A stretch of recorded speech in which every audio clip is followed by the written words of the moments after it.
que tu peux encore mieux le faire? Est-ce qu'on peut acclamer le Seigneur? Est-ce qu'on peut pousser les cris de joie pour la gloire de notre Dieu? Est-ce qu'on peut célébrer sa présence en ces lieux? Est-ce qu'on peut célébrer la présence de notre Dieu en ces lieux? Est-ce qu'on peut crier pour la gloire de Jésus ce soir? Est-ce qu'un homme, une femme peut faire descendre la gloire de Dieu par ses acclamations? Portes éternelles, élevez vos linteaux. Portes éternelles, élevez vos linteaux. Car le roi de gloire veut faire son entrée. Car le roi de gloire veut faire son entrée. Est-ce qu'on peut accueillir la gloire de Dieu en ces lieux? Est-ce qu'on peut accueillir la présence de Dieu en ces lieux? Est-ce qu'on peut acclamer pour la présence de Dieu? Est-ce qu'on peut acclamer pour la présence de celui qui nous a réunis ce soir, de celui qui nous a attirés dans sa présence, de celui qui nous a amenés en ces lieux? La Bible est en train de dire, je ne vous ai pas demandé de me chercher vainement. Nous acclamons le Dieu qui ne nous renverra pas à vide à la maison. Lorsqu'il nous demande de lui chercher, c'est parce qu'il a déjà une solution à nos problèmes. Il a déjà ce que nous cherchons ce soir. Est-ce qu'on peut accueillir sa présence? Alléluia. Alors que tu es en train d'acclamer, j'aimerais que tu sois en train de lui dire ce qu'il est. Que tu sois en train de dire à Dieu ce qu'il est pour toi. Pendant que tu l'acclames, tu dis, Seigneur, je t'acclame parce que ce soir, tu es présent. Je t'acclame parce que ce soir, tu vas manifester ta gloire dans ma vie. Je t'acclame parce que ce soir, je ne rentrerai pas comme je suis venu. Je t'acclame parce que ce soir, c'est ma soirée. C'est ma soirée. C'est ici la soirée que l'Éternel a faite pour moi. Afin qu'elle soit une soirée de gloire, une soirée d'allégresse. On acclame le Seigneur. Il est Dieu. Il est le véritable. Il est l'unique. Il est le seul. Devant lui, il n'y a jamais été de Dieu. Après lui, il n'y en aura pas d'autre.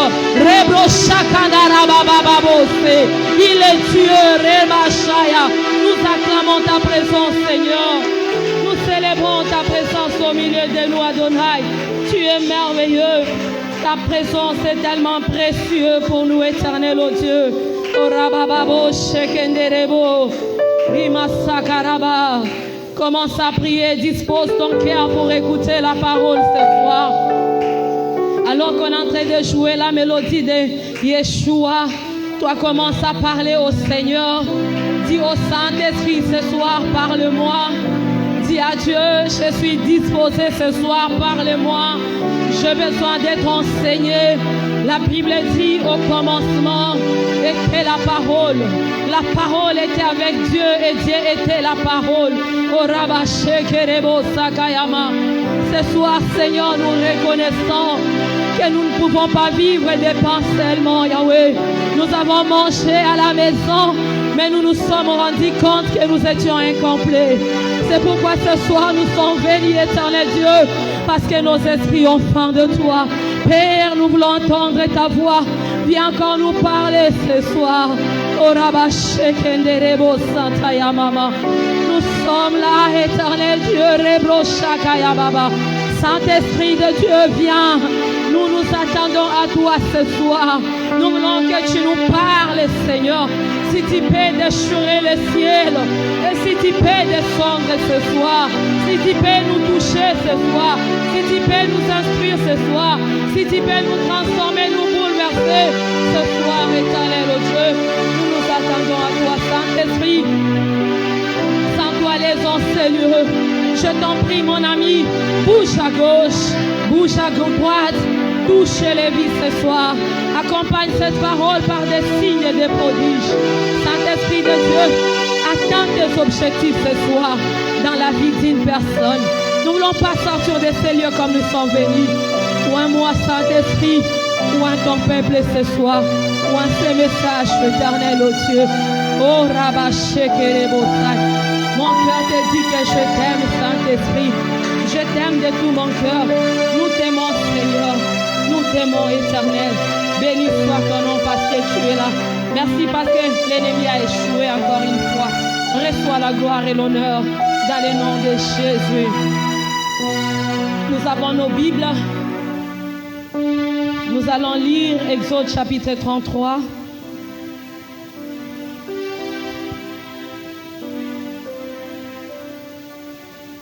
Au verset 18. Moïse dit, fais-moi voir ta gloire.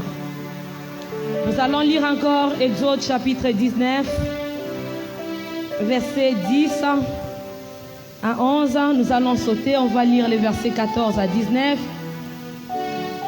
et les versets 22. Je lis les versets 10 à 11. Et l'Éternel dit à Moïse, va vers les peuples, sanctifie-les aujourd'hui et demain, qu'ils lavent leurs vêtements. Versets 14 à 19, la Bible dit, Moïse descendit de la montagne vers les peuples, il sanctifia les peuples et ils lavèrent leurs vêtements.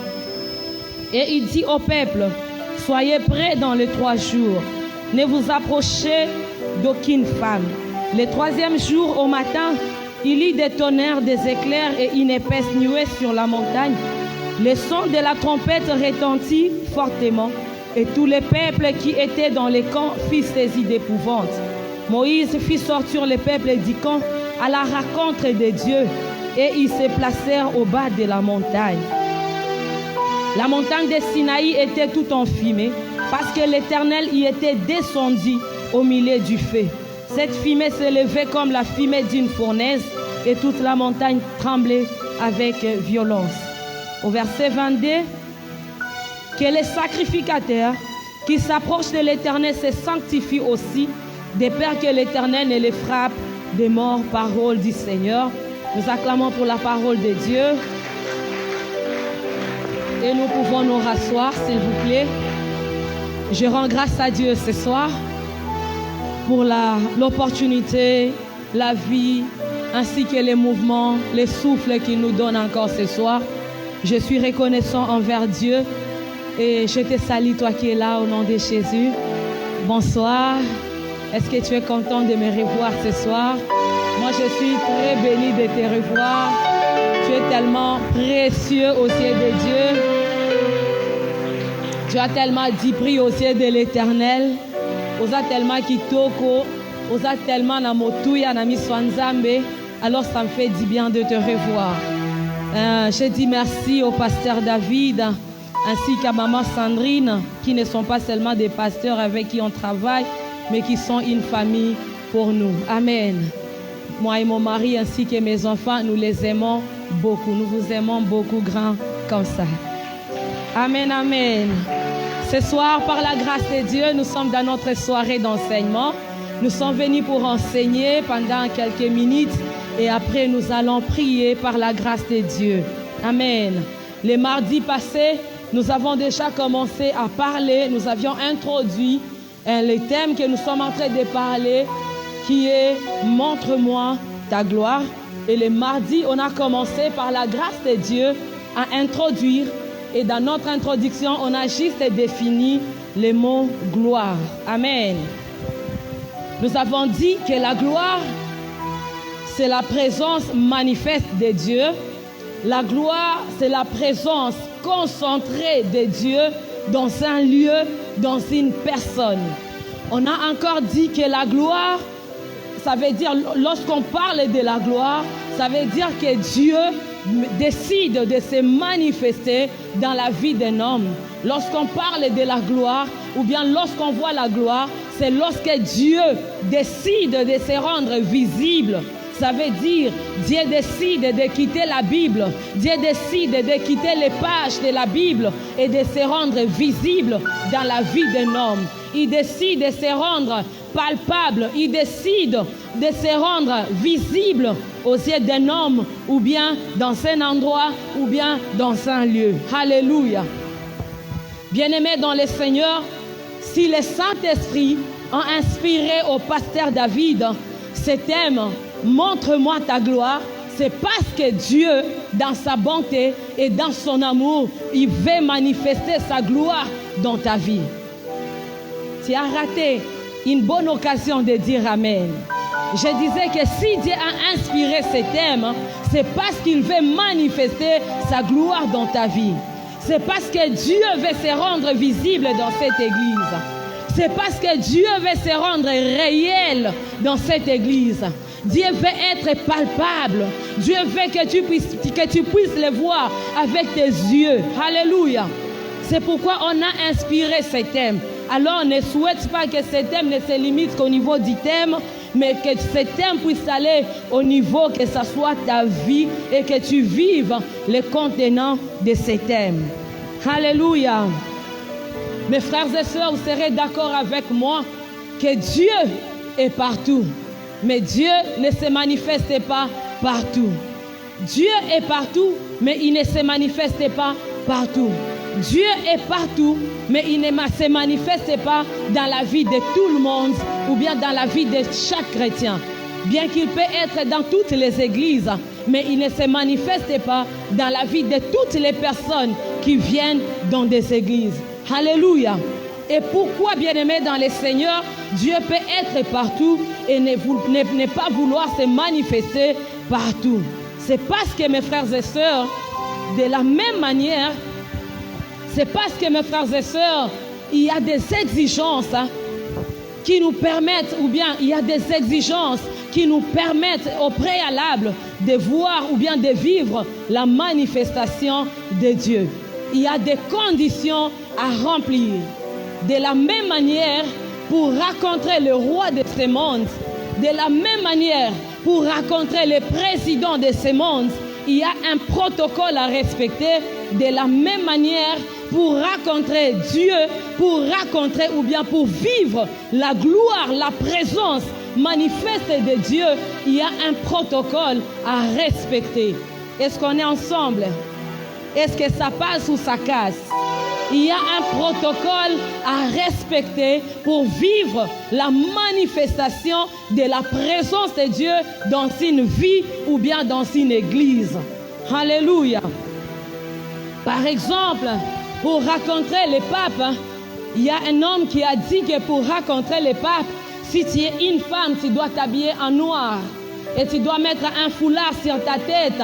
Parce que lui, il est habillé, il est vêtu en blanc. Toi, tu dois t'habiller en noir si tu es une femme et tu dois couvrir ta tête pour rencontrer le pape. Alléluia. C'est le protocole pour rencontrer le pape. Et il y a une autre personne qui a dit que pour rencontrer le président de Qatar, moi j'aime tellement la ville de Qatar, parce que la façon dont ils sont en train de bâtir la ville là, comme s'ils ont tendance à nous faire oublier autre chose. Alléluia. Pour rencontrer ces rois, tu ne peux pas aller rencontrer le roi de Qatar sans que tu ne puisses lui apporter un présent. C'est ça les exigences de l'ère, c'est ça les protocoles pour rencontrer le roi de Qatar. Et pour rencontrer notre président de la République, il y a aussi un protocole à respecter. Alléluia. Tu ne peux pas te lever seulement le matin et tu dis, bon, waouh, je vais aller rendre visite au président de la République. Il y a un protocole à respecter. Tu dois t'annoncer au préalable. Tu dois annoncer les motifs qui te poussent à aller à la rencontre des hommes élevés. De même aussi pour entrer ou bien pour vivre la gloire de Dieu, il y a un protocole à respecter. Et sans plus tarder, mes frères et sœurs, voici les premières exigences pour vivre la gloire de Dieu. Nous avons lu cela dans Exode, chapitre 19, au verset 10. La première exigence, c'est la sainteté. La fois passée, j'ai eu à parler sur ça, mais je ne vais pas parler en profondeur. Mon frère, ma sœur, ce soir, je sais que tu es en ces lieux. Tu veux vivre la gloire de Dieu. Tu veux voir la gloire de Dieu. Peut-être tu es venu avant qu'on puisse nous introduire. Tu priais, tu disais à Dieu, Seigneur, montre-moi ta gloire. Oui, c'est ton désir. Tu veux vivre la gloire de Dieu. Tu veux voir la gloire de Dieu. Tu veux vivre la présence manifeste de Dieu dans ta vie. Tu veux que Dieu soit visible. Tu veux que Dieu soit réel dans ta vie. Bien-aimé dans le Seigneur, tu dois vivre dans la sanctification. Alléluia. Tu ne peux pas chercher, vouloir vivre la manifestation de la gloire de Dieu si tu ne sais pas vivre dans la sainteté. Parce que Dieu est saint.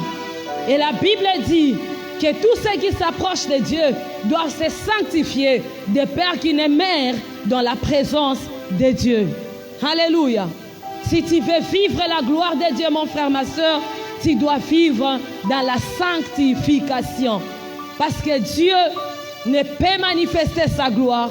Dieu ne peut se rendre visible ou bien palpable que dans un environnement qui est propice à sa nature.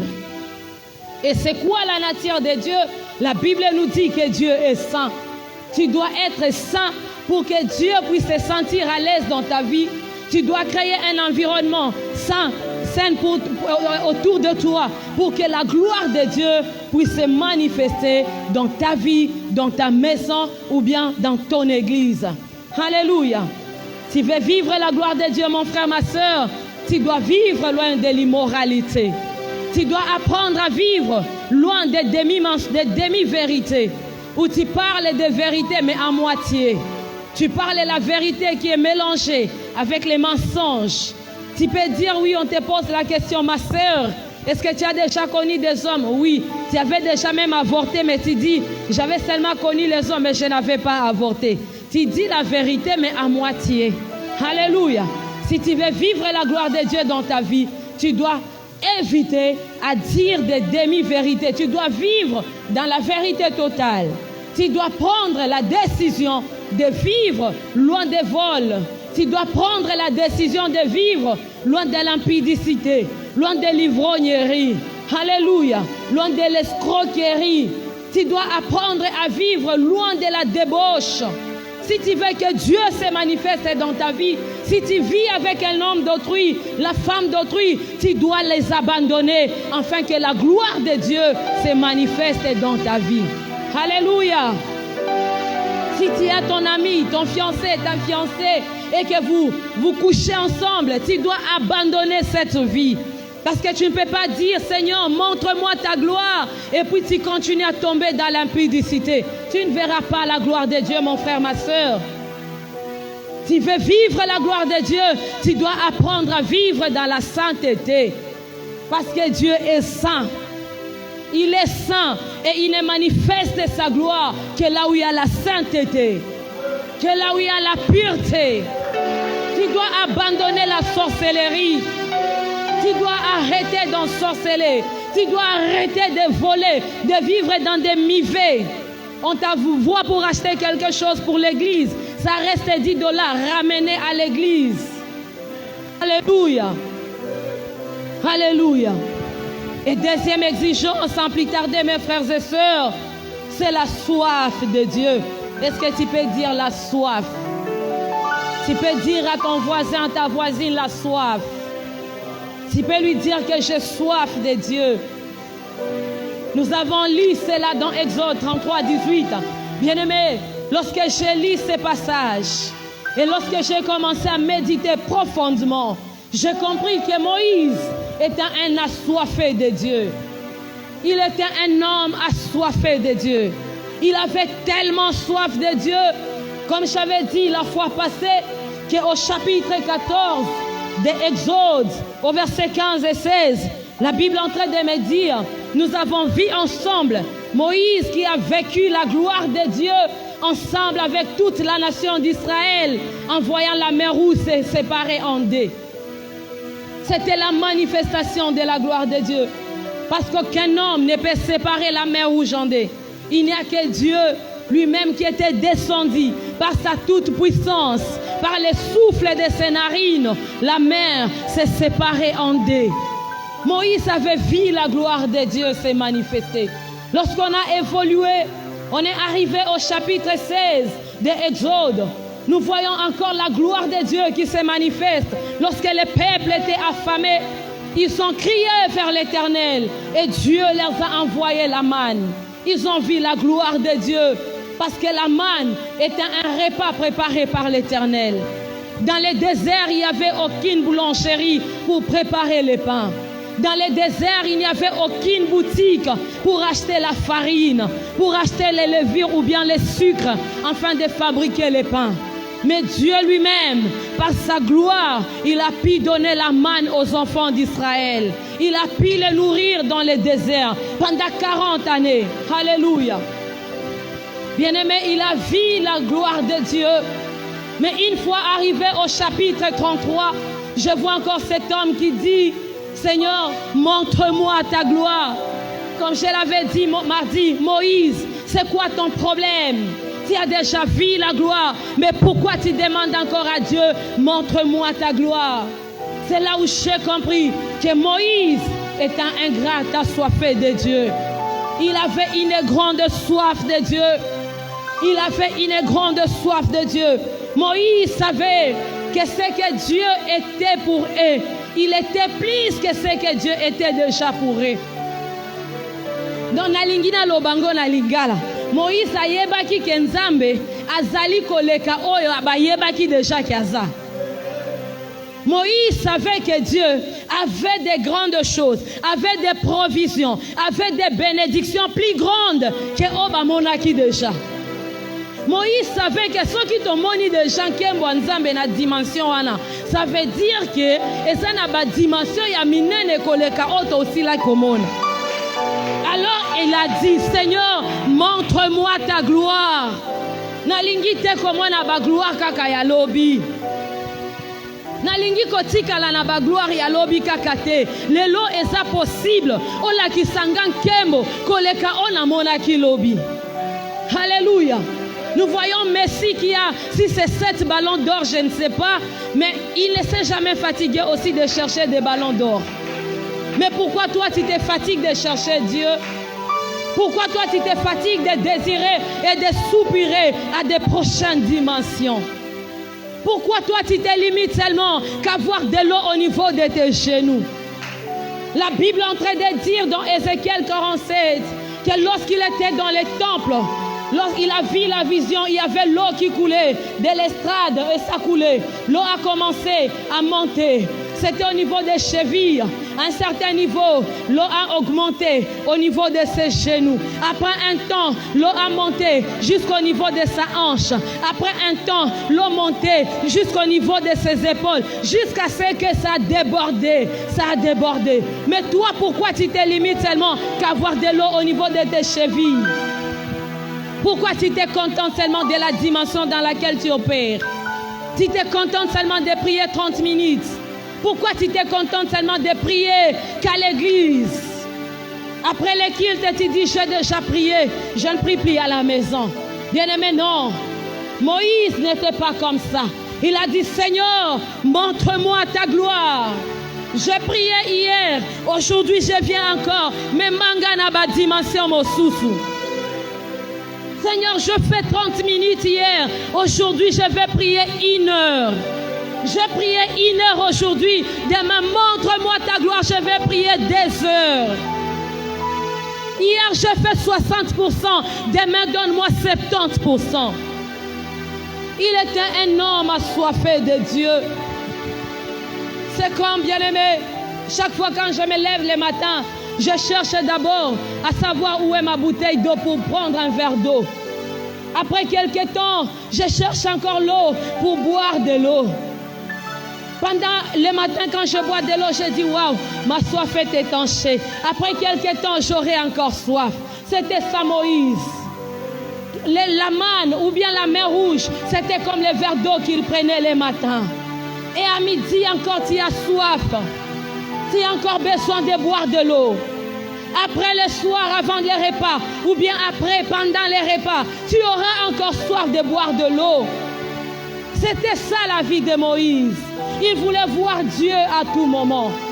Il voulait connaître Dieu à tout moment. Il voulait vivre la manifestation de Dieu à chaque moment. Alléluia. Bien-aimés dans le Seigneur, aussi longtemps qu'il y aura de l'eau dans les océans, aussi longtemps qu'il y aura de l'eau dans les rivières, dans les lacs, dans les fleuves, la soif ne disparaîtra pas dans la vie des hommes. De la même manière, aussi longtemps que l'homme existera, il aura toujours soif de Dieu. Il aura toujours besoin de Dieu. Même si tu fais semblant, tu auras toujours besoin de Dieu. Tu auras toujours besoin de Dieu. Alléluia. La soif de Dieu, mes frères et sœurs, te poussera à chercher Dieu dès le matin. La soif de Dieu te conduira à te lever au milieu de la nuit et aller chercher à parler avec Dieu.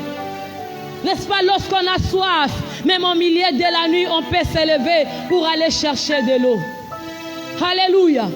Est-ce que l'obscurité t'a déjà empêché à chercher Dieu?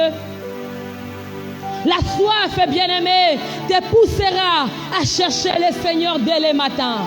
La soif de Dieu te conduira à chercher Dieu à midi. La soif de Dieu te conduira à chercher Dieu le soir. La soif de Dieu te conduira à venir à l'église les mardis. La soif de Dieu te conduira à venir à l'église les jeudis. La soif de Dieu te conduira à venir à l'église les dimanches. Alléluia. Même quand on est fatigué, la soif te poussera à venir à la rencontre de Dieu. Mes frères et sœurs, l'homme qui a soif est prêt à affronter tout obstacle juste pour étancher sa soif. Pourquoi tu ne dis pas Amen? Est-ce qu'on est là? Un homme qui a soif est prêt à affronter n'importe quel obstacle juste pour étancher sa soif. L'homme qui a soif est prêt à sacrifier son sommeil, est prêt à sacrifier son sommeil la nuit afin de parler avec le Seigneur. L'homme qui a soif, il est prêt de sacrifier son sommeil afin de veiller toute une nuit et de parler avec Dieu. Lorsque tu as soif, la soif te conduira à sacrifier ton repas de midi. La soif te conduira à sacrifier même tes repas d'un mois tout entier. La soif te conduira à soutenir l'œuvre de Dieu parce que tu as besoin que la gloire de Dieu se manifeste à l'église. Et la soif de Dieu te conduira à payer le loyer de l'église parce que tu as besoin que Dieu se manifeste dans l'église. La soif de Dieu te conduira à payer, à paver même l'église. Parce que tu as besoin que les hommes viennent vivre la manifestation de la gloire de Dieu dans l'église. Alléluia. Nous avons l'exemple d'un psaume 42.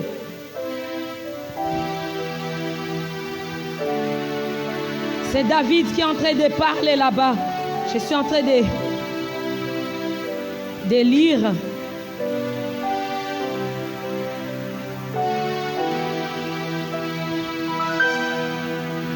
David est en train de dire au chef de chantre, cantique des fils de Corée, comme une biche soupire après des courants d'eau, ainsi mon âme soupire après toi, ô Dieu. Mon âme a soif de Dieu, dit Dieu vivant. Quand irai-je et paraîtrai-je devant la face de Dieu? Alléluia. Un homme a soif, bien-aimé. C'est comme la biche, la Bible dit.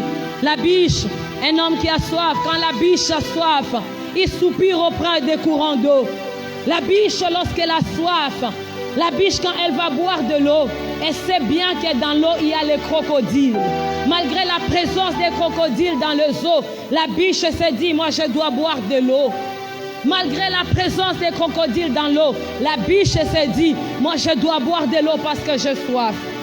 Si je vais mourir, que je meure, mais pourvu que ma soif soit étanchée. Alléluia. Un homme qui a soif dira, si je vais mourir, que je meure dans la présence de Dieu, mais pourvu que je vive la manifestation de la présence de Dieu. Si je vais mourir parce que je prie longtemps, que je meurs parce que je prie longtemps. Si on va me chasser parce que je pars chercher Dieu, que l'on me chasse parce que je pars chercher Dieu, mais pourvu que je vive la manifestation de la gloire de Dieu dans ma vie. Mon âme a soif de Dieu vivant. Est-ce qu'il y a une âme qui est en train de dire ce soir, mon âme a soif de voir la gloire de Dieu. Mon âme a soif de vivre la manifestation réelle de la présence de Dieu. Alléluia. Nous avons longtemps entendu parler de Dieu. Maintenant, mes yeux ont besoin de le voir se manifester. J'ai longtemps entendu des histoires concernant Dieu. Maintenant, je vais le voir. Non pas les yeux d'un autre, mais mes yeux. Je vais toucher le Dieu vivant. Non pas les mains de quelqu'un d'autre, mais mes mains. S'il a été réel dans la vie de Moïse, c'est possible qu'il soit réel aussi dans ta vie. S'il a été réel dans la vie d'Élie, c'est possible qu'il soit aussi réel dans ta vie.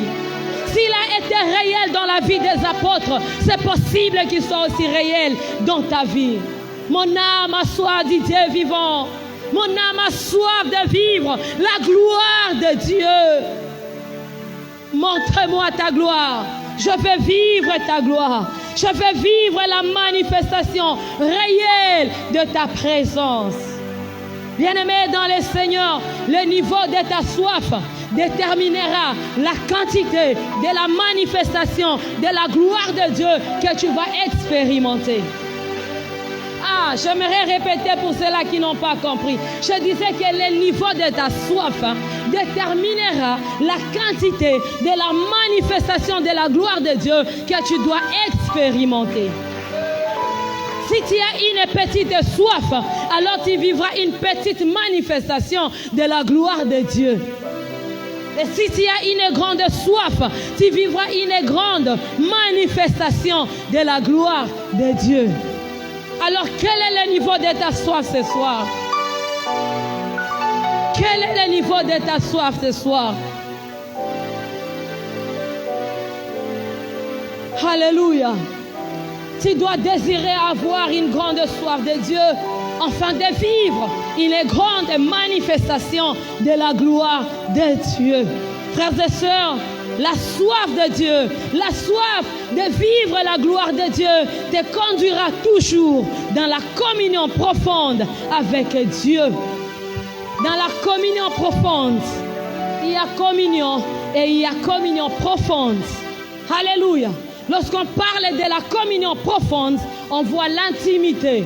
Ça veut dire que tu atteins le niveau où le niveau que Moïse avait atteint. La Bible dit que Moïse parlait avec Dieu comme un homme parle avec un autre homme. Moïse parlait et Dieu lui parlait. Dieu appelait Moïse et Dieu répondait. Dieu disait telle chose à Moïse et Dieu dit parler. Il parlait comme un homme. Il dialoguait avec Dieu. Alléluia. Moïse parlait, il vivait dans une communion profonde avec Dieu. La soif de Dieu te conduira dans une communion profonde avec Dieu. Et la soif, mes frères et sœurs, te conduira dans la persévérance, dans la prière. Alléluia. Aucun homme dans la Bible n'a été patient comme Moïse. Il passait des journées, il passait des jours, il passait des temps dans la présence de Dieu. La Bible est en train de dire que l'Éternel avait appelé Moïse. Il avait appelé sur la montagne. Moïse était monté. Au premier jour, Moïse priait. La gloire de Dieu ne s'était pas manifestée. Le deuxième jour, Moïse priait. Le troisième jour, il était là. Au sixième jour, au septième jour, c'est alors que Dieu est venu se révéler à Moïse. Là, j'ai compris que Moïse avait la persévérance dans la prière. Il n'avait pas dit que comme Dieu ne s'est pas révélé au premier jour, pourtant c'est lui qui m'a invité, je descends, Josué descendant. Moïse n'avait pas dit Josué descendant, mais il est resté là. Même si tu es venu le mardi, tu n'as pas vu la main de Dieu, tu n'as pas été touché par la gloire de Dieu, tu es revenu aujourd'hui. Même si aujourd'hui Dieu ne te touche pas, reviens encore le dimanche. Tu dois persévérer dans la prière. Alléluia. Nous avons l'exemple de Jacob. Il avait tellement soif de vivre la gloire de Dieu. Il avait tellement soif de vivre la manifestation de la présence de Dieu. La Bible dit que Jacob avait passé toute une nuit entière en train de prier. Il avait prié toute une nuit pour vivre la gloire de Dieu, pour voir la gloire, pour vivre la présence de Dieu dans sa vie. toute une nuit, il avait lutté avec l'ange de Dieu. Il était persévérant dans la prière. Alléluia. Lorsque nous sommes en train de dire à Dieu, montre-moi ta gloire, nous devons apprendre aussi à persévérer dans la prière. Alléluia. Ce qui est étonnant, mes frères et sœurs, et qu'il y a des chrétiens qui viennent à l'église, qui prient un mois, ils disent montre-moi ta gloire, ils ne voient pas. Après, au lieu d'attendre, au lieu de persévérer, ils se fatiguent, ils partent sans pour autant vivre la manifestation de la présence de Dieu. L'impatience, mes frères et sœurs, a tué beaucoup de vies. L'impatience, le manque de la persévérance a fait avorter à plusieurs leur destinée. C'est comme lorsque tu vas au robinet pour puiser de l'eau et qu'il y a beaucoup de gens, il y a la queue, les gens qui font la queue là-bas pour puiser de l'eau. Même si tu es la dernière personne, si tu n'as pas la patience, si tu n'as pas la persévérance, tu peux rentrer à la maison, pourtant tu étais déjà au robinet. Alléluia. Tu dois être persévérant. Même s'il y a beaucoup de personnes devant toi, tu dois apprendre à persévérer. Tu finiras par boire de l'eau. Alléluia. Tu finiras par boire de l'eau. Souvent, lorsqu'on est impatient, on se permet d'aller boire le vinaigre à la place de l'eau. Tu risqueras d'aller boire le vinaigre à la place de l'eau, mon frère, ma soeur. Tu dois apprendre à persévérer dans la prière. Tu dois apprendre à prier, à persévérer dans la prière. Moïse vivait la gloire de Dieu. Moïse était un habitué. Il voyait la gloire de Dieu habituellement, continuellement. Il avait l'habitude de voir la gloire de Dieu, de vivre la présence manifeste de Dieu. Vous savez pourquoi? Parce que Moïse, il priait habituellement. Il avait l'habitude de prier. Il avait pour habitude la prière. Il avait pour habitude la communion avec Dieu. Alors tu dois, si tu veux vivre la manifestation réelle de la présence de Dieu, tu dois apprendre à prier continuellement. Il y a d'autres qui se disent, je priais une seule fois, Nzamba yoki déjà. Naona lobaki te, Nzamba yebi. Nzamba yebi oui, mais il faut continuer, il faut persévérer. Nzamba yebaki ke bana Israël bazaki na posa ba mona nkembo. Mais Nzamba kitaki te avant ke ba yebisa ye, montre-nous ta gloire. Alléluia. Alléluia. Mes frères et sœurs, j'aimerais, si tu veux voir la gloire de Dieu continuellement, apprends et l'habitude de parler continuellement avec Dieu. Et mes frères et sœurs, pour finir, avant d'aller prier, j'aimerais dire à une personne ici qui est malade, ne cherchez plus la guérison. Ça te choque, hein? Ne cherchez plus la guérison, mais cherche seulement la présence de Dieu. Cherche à voir la gloire de Dieu. Ne dis pas à Dieu, Seigneur, donne-moi la guérison. Dis à Dieu, Seigneur, montre-moi ta gloire. Lorsque l'Éternel va descendre dans ta vie, il viendra avec toute sa gloire et il va manifester sa gloire. Il va se manifester dans sa dimension de Jéhovah Rapha. Lorsqu'il viendra, il va manifester sa gloire dans la dimension de Jéhovah Rapha, l'Éternel qui guérit. Si tu n'as pas la paix à la maison, désire seulement la gloire de Dieu. Dis, Seigneur, montre-moi ta gloire dans ma maison. Je veux vivre ta gloire dans ma maison. Et lorsque la gloire de Dieu vient, il se révèle là où il n'y a pas la paix, comme le Jéhovah Shalom, l'Éternel qui donne la paix.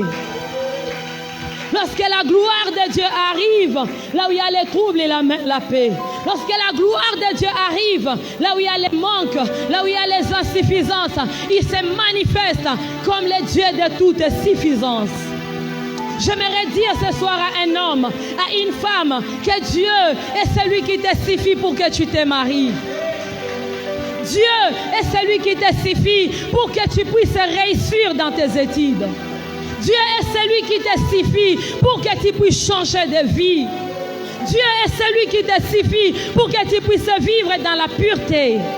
Dieu est celui qui te suffit pour que tu puisses obtenir le visa. Dieu est celui qui te suffit pour que tu puisses recevoir la délivrance.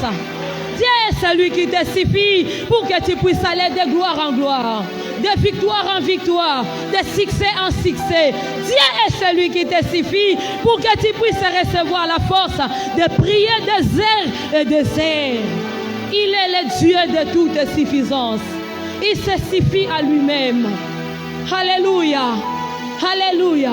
Dieu est celui qui te suffit pour payer ton loyer. Il est celui qui te suffit pour avoir les fonds de commerce. Dieu est celui qui te suffit, bien-aimé dans le Seigneur. Dieu est celui qui te suffit. Il est le pourvoyeur à tous nos besoins. Lorsqu'il manifeste sa gloire, il trouve qu'il y a des insuffisances. Il comble le vide. S'il vous plaît, mes frères et sœurs, dès le matin, lorsque tu te lèves, j'aimerais que tu vérifies à tes côtés chaque fois quand tu te lèves. Est-ce que Dieu est là? Est-ce que sa gloire est là quand tu te réveilles le matin? Et n'accepte pas de commencer la journée sans qu'il ne soit là avec toi. Quand tu te lèves le matin, tu dis à Dieu, montre-moi ta gloire dans cette journée. Je veux vivre la manifestation de ta présence réelle dans ma vie dans cette journée. Avant d'aller au travail, dis à Dieu, Seigneur, sois réel dans mon travail aujourd'hui. Sois réel dans mon commerce aujourd'hui. Sois réel dans les études de mes enfants aujourd'hui. Vérifie chaque matin quand tu te réveilles, est-ce qu'il est là avec toi? Avant d'aller au lit, vérifie s'il est là, mes frères et sœurs. J'aimerais dire à une personne ici, arrêtez de courir après les hommes. Arrêtez de courir derrière les hommes. Arrêtez de courir derrière Sombelanga, Kabelanga, Foutelanga Minerval, pardon. Jeune sœur, arrête de courir derrière cet homme marié pour qu'il te paye les études. Arrête de courir derrière cette maman pour qu'il te prenne en charge, mon frère. Arrête, bien-aimé, de voler pour subvenir aux besoins de la maison. Arrêtez d'escroquer pour subvenir aux besoins de la maison. Arrêtez de courir derrière les hommes, mais courez derrière la présence de Dieu. Courez derrière la gloire de Dieu. Courez derrière la manifestation réelle de la gloire de Dieu. Alléluia. Lorsque Dieu se manifeste, comme Maman Sandrine l'avait dit autrefois, Dieu attirera les hommes vers toi. Lorsque Dieu descend, lorsqu'il est présent, lorsqu'il est manifesté dans ta vie, bien-aimé, il va attirer même les partenaires pour l'église. Il peut attirer des partenaires pour te scolariser. Moi, je me souviens quand j'étudiais, je n'avais personne pour payer les études. Mais qu'est-ce que je faisais? Je mettais seulement mes genoux par terre. Seigneur, prends-moi en charge. Je vais te vivre dans mes études. Paris d'autrui, je vais vivre comment? Dieu, montre-moi ta gloire. Il va manifester sa gloire et il va te prendre en charge. Ne courez pas derrière les hommes. C'est comme si Fatih venait habiter chez toi à la maison. Comme s'il venait habiter chez toi à la maison, il va venir avec les cadeaux. Alléluia. Il vient avec toute sa gloire. Lorsqu'il vient, il ne vient pas seul. Il vient avec sa signature. Lorsque le président de la République vient chez vous, il vient avec son armée. Il vient avec sa sécurité. De la même manière, lorsque Dieu vient dans la vie d'un homme, il vient avec toute sa sécurité. Tout ce qu'il faut pour te sécuriser. Lorsque Dieu vient avec sa gloire dans la vie d'un homme, il ne vient pas seul. Il ne vient pas et puis il laisse son trône au ciel. Il vient avec son trône. Il vient avec sa signature. Il vient avec tout ce qu'il te faut. Même si on avait refusé ton dossier, lorsque la gloire de Dieu arrive dans ta vie, il oblige à ses PDG de signer ton dossier. Il oblige aux portes de s'ouvrir au-devant de toi. Lorsque Dieu manifeste sa gloire dans la vie d'un homme, cet homme devient plus dangereux que n'importe quelle armée. Lorsque Dieu manifeste sa gloire dans ta vie, tu deviens plus dangereux que l'armée des États-Unis. Tu deviens plus dangereux que l'armée de la France. Et quand Dieu fait descendre sa gloire, ta vie rayonne. Ta vie devient rayonnante. Parce que la gloire de Dieu est tellement rayonnante. La gloire de Dieu est tellement éclatante. Il fera rayonner ta vie. Les hommes te verront, diront, est-ce que c'est lui? On dira, oui, c'est lui, mais il a changé. Parce que la gloire de Dieu a couvert ta vie. Parce que la gloire de Dieu a caché tes imperfections. Parce que ta gloire de Dieu a caché tes infirmités. Parce que la gloire de Dieu t'a fait accepter là où on t'avait rejeté hier. Est-ce qu'on peut acclamer pour la gloire de Dieu? Est-ce qu'on peut se tenir debout? Est-ce qu'on peut se tenir debout pour la prière? Est-ce que quelqu'un veut vivre la gloire de Dieu ce soir? J'aimerais entendre s'il y a des hommes qui veulent vivre la gloire de Dieu ce soir. Commence à prier ce soir. Remercie le Seigneur pour les messages. Rends grâce à Dieu pour les messages. Rends grâce à Dieu pour les messages. Rends grâce à Dieu pour ces thèmes. Rends grâce à Dieu parce qu'il est là ce soir. Rends grâce à Dieu parce que sa gloire est disponible ce soir. Dis à Dieu merci pour ta présence qui est disponible en ces lieux pour moi. Seigneur, merci parce que tu es disponible pour moi ce soir. Merci Père, parce que tu m'as rendu capable d'être ici. Seigneur, merci Papa. Dis à Dieu ce soir, je suis disponible pour vivre ta gloire. Remercie le Seigneur et rends-lui grâce. Seigneur, je suis venu parce que j'ai besoin de vivre ta gloire ce soir. Je te célèbre parce que tu es présent, toi le Dieu de gloire. Je te célèbre parce que tu es ici, toi le Dieu de gloire, le Dieu de toutes gloires.